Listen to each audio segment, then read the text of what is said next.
സുഗമോദേവി സീരിയലിൻ്റെ പുതിയൊരു എപ്പിസോഡിൻ്റെ promo review വിശേഷങ്ങളിലേക്ക് എല്ലാവർക്കും സ്വാഗതം. അങ്ങനെ നമ്മളുടെ ദേവിക നന്ദൻ്റെ ജീവിതത്തിൽ നിന്നും പടിയിറങ്ങുന്ന എപ്പിസോഡാണ് ഇനി വരാൻ പോകുന്നത്. അത് വേറൊന്നുമല്ല, ഈസബല്ലയും നന്ദനും ഒരു റൂമിലുണ്ടെന്ന് അറിഞ്ഞിട്ട് ദേവികയും ഗിരീഷും അവിടെ എത്തുന്ന സമയത്ത് ഇവർ രണ്ടുപേരെയും റൂമിൽ ഒരുമിച്ച് കാണുന്നുണ്ട്. ആ സമയത്ത് ഈസബല്ലയോട് ഈ ദേവിക പറയുന്നുണ്ട്, ഞാൻ ഇയാളെ കൊണ്ടുപോകാനാണ് വന്നത്, ഇയാളെ ഞാൻ കൊണ്ടുപോവുകയും ചെയ്യും, എൻ്റെ കാര്യം കഴിയുമ്പോൾ തിരിച്ചു കൊണ്ടു വിട്ടോളാം എന്ന് പറയുമ്പം ഈസബല്ല ചോദിക്കുന്നുണ്ട്, അപ്പോൾ നീ സംശയമായിട്ട് നന്ദൻ്റെ പുറകെ ഇറങ്ങിയതല്ലേ? എന്തായാലും കോടതി വിധിയുണ്ട്, ഇങ്ങനെ വിവാഹിതരായവർ സുഹൃത്തുക്കളുടെ കൂടെ താമസിക്കണേനോ സമയം ചിലവാക്കണേനൊന്നും കുഴപ്പമില്ല എന്ന്.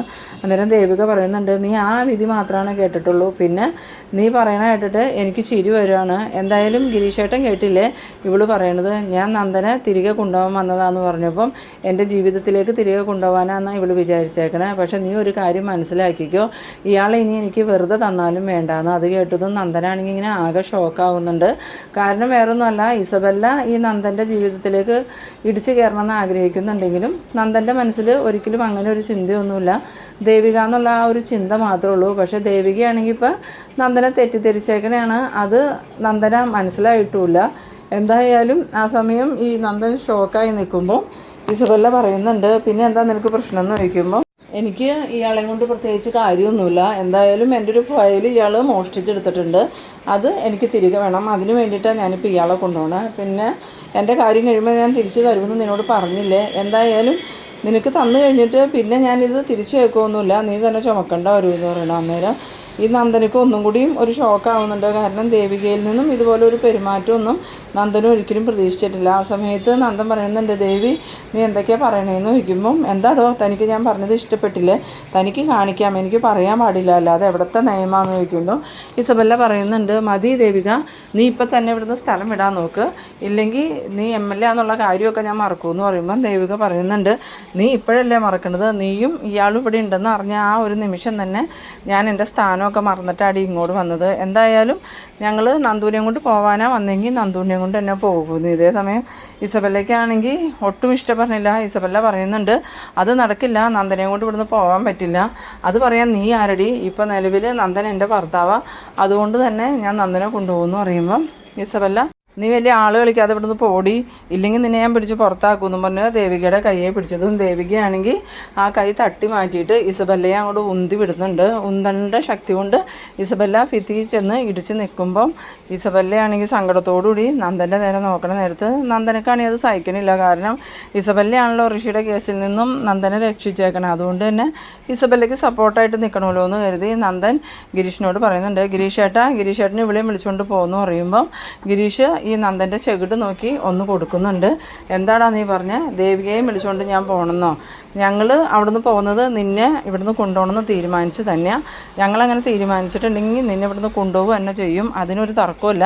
എന്തായാലും നീ ഇപ്പം ഞങ്ങളുടെ കൂടെ വരാൻ നോക്കുന്ന. അന്നേരം ഇസബല്ല വേഗം തന്നെ ഫോൺ എടുത്തിട്ട് പോലീസിനെ വിളിക്കുന്നുണ്ട്. അന്നേരം ദേവിക പറയുന്നുണ്ട്, നീ പോലീസിനെ വിളിക്കടി, പോലീസ് വരട്ടെ, അപ്പോൾ കാര്യങ്ങൾ കുറച്ചും കൂടി എളുപ്പമാവുമല്ലോ എന്ന്. അങ്ങനെ ഇസബല്ല ഫോൺ എടുത്ത് വിളിക്കുന്നത് ഇസബല്ലയുടെ പാപ്പനെ തന്നെയാണ്.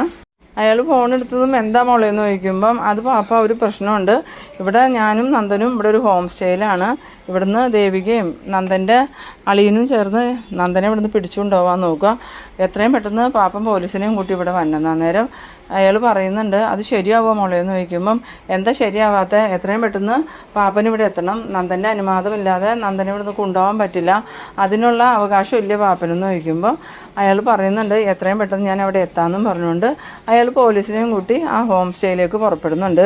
ഇതേ സമയം നമ്മളുടെ ചന്ദ്രമതിക്ക് ആ ഒരു വീഡിയോ അയച്ചു കൊടുത്ത ആ വ്ളോഗർ ഇവരുടെ എല്ലാം വീഡിയോ മൊബൈലിൽ പകർത്തുന്നുണ്ട്. ഇതൊന്നും നന്ദനോ ദേവികയോ ഗിരീഷിനോ ഒന്നും കാണുന്നില്ല. എന്നിട്ട് അയാൾ താഴെ ചെന്നിട്ട് പറയുന്നുണ്ട്, എന്തായാലും ഇപ്പോൾ തന്നെ ഇവിടെ പോലീസ് വരും, ആകെ പ്രശ്നമായിട്ടുണ്ട്, MLAയുടെ ഭർത്താവുമായിട്ട് ഭയങ്കര വഴക്ക് നടന്നുകൊണ്ടിരിക്കുക എന്ന് പറയുമ്പോൾ ആ ഹോട്ടലിലെ റിസപ്ഷനിൽ നിൽക്കുന്ന ആൾ പറയുന്നുണ്ട്, ഇതിപ്പോൾ വലിയ പൊല്ലാപ്പായാലോ, ഇതറിഞ്ഞെങ്കിൽ അവർക്കിവിടെ റൂം കൊടുക്കില്ലായിരുന്നു.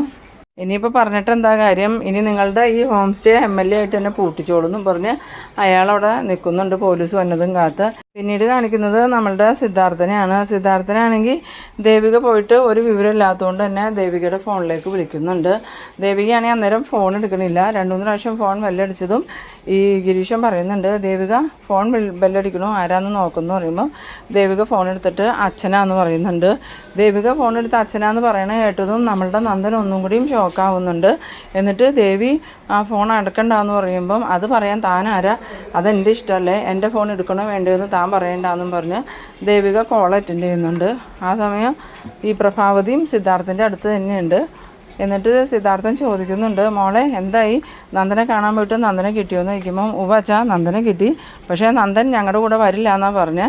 ഇസബെല്ല നന്ദനെ വിടുകയോ ഇല്ല. ഇപ്പം എന്തായാലും പോലീസിനെ വിളിച്ചിട്ടുണ്ട്, പോലീസ് വരട്ടെ, പോലീസ് അകമ്പടിയോടുകൂടി നന്ദനെയും കൊണ്ട് ഞാൻ അങ്ങോട്ട് വന്നേക്കാം, എന്തായാലും അച്ഛൻ അവിടെ തന്നെ ഉണ്ടാവണം, മോനെ നേരിട്ട് കാണണ്ടേ. നേരം സിദ്ധാർത്ഥനാണിങ്ങനെ ആകെ എന്ത് പറയണമെന്ന് അറിയാത്ത അവസ്ഥയിലാവുന്നുണ്ട്. എന്നിട്ട് ചോദിക്കുന്നുണ്ട്, മോളെ വേറെ കുഴപ്പമൊന്നുമില്ലല്ലോ എന്ന് ചോദിക്കുമ്പം അതല്ലേ അച്ഛാ ഞാൻ പറഞ്ഞത്, ഇസബെല്ല പോലീസിനെ വിളിച്ചിട്ടുണ്ട്, നന്ദനെ ഞങ്ങളുടെ കൂടെ വിടാൻ പറ്റില്ല എന്നും പറഞ്ഞ്.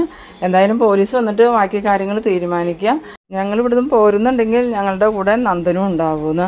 അങ്ങനെ ഈ സിദ്ധാർത്ഥൻ ഫോൺ വെച്ചതും ഈ പ്രഭാവതി ചോദിക്കുന്നുണ്ട്, എന്താ സിദ്ധു അവർ പോയിട്ട് നന്ദനെ കണ്ടു എന്ന് ചോദിക്കുമ്പം പിന്നെ കാണാതെ അവൻ്റെ കൂടെ ആ ഇസബെല്ലയുണ്ട്, അവനെ കൊണ്ടുവരാൻ നിന്നപ്പം അവൻ വന്നില്ല എന്നാണ് പറഞ്ഞ്. അതുപോലെ ഇസബെല്ല നന്ദനെ ഇവരുടെ കൂടെ വിടുകയില്ല എന്ന്. അങ്ങനെ തർക്കത്തിനിടയ്ക്ക് ഇസബെല്ല പോലീസിനെ വിളിച്ചിട്ടുണ്ടെന്നാണ് പറഞ്ഞത്. അതെന്തിനാ ഇസബെല്ല പോലീസിനെ വിളിച്ചാൽ, അത് നന്ദനെ ദേവികയുടെ കൂടെ വിട്ടാൽ പോരെയെന്ന് ചോദിക്കുമ്പം അതല്ലേ പറഞ്ഞത് പ്രഭ, നന്ദൻ വരാനും തയ്യാറല്ല, ഇസബെല്ല നന്ദനെ വിടാനും തയ്യാറല്ല, എന്തായാലും ദേവികയ്ക്ക് നന്ദനെയും കൊണ്ടേ പോരാൻ പറ്റുള്ളൂ, ആ ഫയൽ നന്ദൻ്റെ കയ്യിലാന്നുള്ള കാര്യത്തിൽ ഒരു സംശയമില്ല എന്ന് പറയുമ്പം പ്രഭാവതി ആണെങ്കിൽ ആകെ ഒരു പെട്ട അവസ്ഥയിലാവുന്നുണ്ട്. കാരണം പ്രഭാവതിക്കും അറിയാം ഈ ഫയൽ നന്ദൻ എടുത്തിട്ടുണ്ടെന്ന്.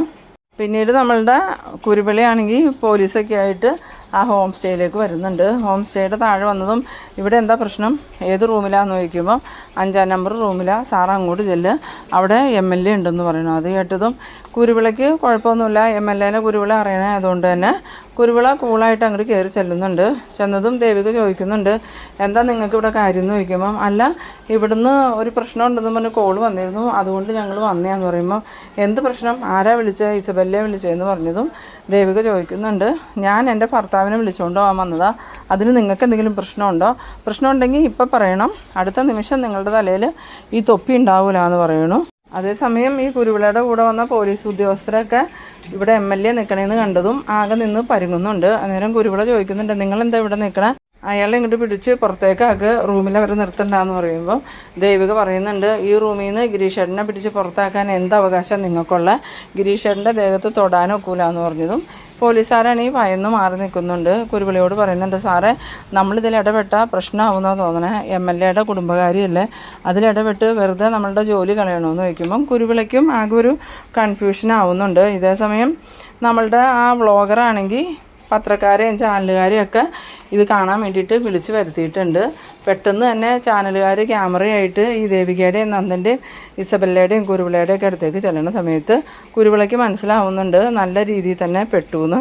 പിന്നീട് വേഗം തന്നെ കുരുവിള ഇസബെല്ലയുടെ അടുത്ത് എന്നിട്ട് പറയുന്നുണ്ട്, മോളെ ബെല്ല, മോളൊന്ന് അടങ്ങ്, എന്തായാലും ഇത് പ്രശ്നമാക്കിയിട്ടുണ്ടെങ്കിൽ കുടുങ്ങണത് ഞാനും നീയൊക്കെ ആയിരിക്കും, എന്തായാലും ചാനലുകാരൊക്കെ പുറത്ത് വന്നിട്ടുണ്ട്, അവരിതെല്ലാം വീഡിയോ പകർത്തുന്നുമുണ്ട്, എന്തായാലും നന്ദനെ അവർ കൊണ്ടോട്ടെ, പിന്നീട് എന്താ വേണ്ടതെന്ന് നമുക്ക് തീരുമാനിക്കാമെന്ന് പറയുമ്പം ഇസബെല്ല പറയുന്നുണ്ട്, എനിക്ക് കിട്ടിയ നല്ലൊരു അവസരം പാപ്പ, ഇതൊരിക്കലും എനിക്ക് നഷ്ടപ്പെടുത്താൻ പറ്റില്ല, എന്തായാലും നന്ദൻ്റെ ജീവിതത്തിലേക്ക് ഞാൻ പോകണമെന്ന് വിചാരിച്ചിട്ട് കുറേ നാളുകളായി, ഇപ്പോഴാണ് എനിക്ക് അതിനൊരു അവസരം കിട്ടിയത്, എന്നാലും നന്ദൻ എന്നെ ഇതുവരെയും നന്ദൻ്റെ ജീവിതത്തിലേക്ക് സ്വീകരിച്ചിട്ടില്ല, ഇപ്പോൾ ദേവിക തന്നെയായിട്ട് ഇങ്ങനെ ഒരു പ്രശ്നം ഉണ്ടാക്കിയതുകൊണ്ട് എനിക്ക് ഉറപ്പായിട്ടും നന്ദൻ്റെ ഒപ്പം ജീവിക്കാൻ പറ്റും, അതിന് പാപ്പനായിട്ട് തടസ്സം നിൽക്കരുതെന്ന് പറയുമ്പം കുരുവിള പറയുന്നുണ്ട്, അതൊക്കെ നമുക്ക് വേണ്ടതുപോലെ കൈകാര്യം ചെയ്യാം, തൽക്കാലം അവർ നന്ദനെയും കൊണ്ട് പോട്ടേന്ന്. അങ്ങനെ ദേവിക വന്നിട്ട് ചോദിക്കുന്നുണ്ട്, എന്താ മിസ്റ്റർ കുരുവിള, നിങ്ങൾക്ക് എന്തെങ്കിലും കുഴപ്പമുണ്ടോ എന്ന് ചോദിക്കുമ്പോൾ ഇല്ല മേഡം നന്ദനെയും കൊണ്ട് പോയിക്കുമെന്ന് പറയുന്നു. അങ്ങനെ ഗിരീഷിനും ദേവികയും നന്ദനെ ബലമായിട്ട് പിടിച്ചുകൊണ്ട് പോകുന്നുണ്ട്.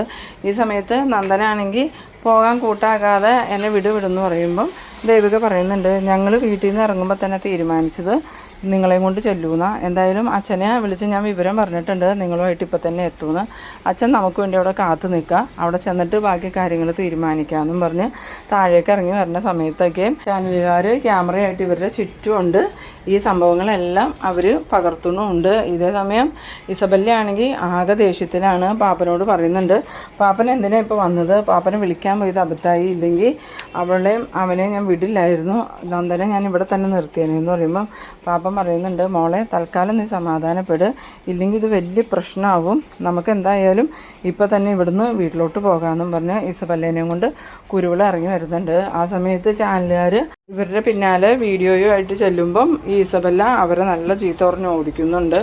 ഇതേസമയം സിദ്ധാർത്ഥനും പ്രഭാവതിയും ടി വിയിൽ ന്യൂസ് വയ്ക്കുന്ന സമയത്ത് ഈ ഒരു രംഗങ്ങളാണ് ന്യൂസിൽ കാണുന്നത്. അത് കണ്ടതും പ്രഭാവതിയും സിദ്ധാർത്ഥനും ആകെ നാണം കെട്ട പോലെ ഇങ്ങനെ ഇരിക്കുന്ന ആ ഒരു സീനിലാണ് ഈ എപ്പിസോഡ് അവസാനിക്കുന്നത്. അപ്പോൾ നിങ്ങളെൻ്റെ വീഡിയോ ആദ്യമായി കാണുന്നവരാണെങ്കിൽ ചാനലൊന്ന് സബ്സ്ക്രൈബ് ചെയ്യാനും ഇഷ്ടമായാൽ ലൈക്ക് ചെയ്യാനും ഷെയർ ചെയ്യാനും മറക്കരുത്. അപ്പോൾ ഇതുപോലെ ഇൻട്രസ്റ്റിംഗ് ആയിട്ടുള്ള അടുത്തൊരു എപ്പിസോഡുമായി വീണ്ടും കാണാം. അതുവരേക്കും ബൈ ബൈ.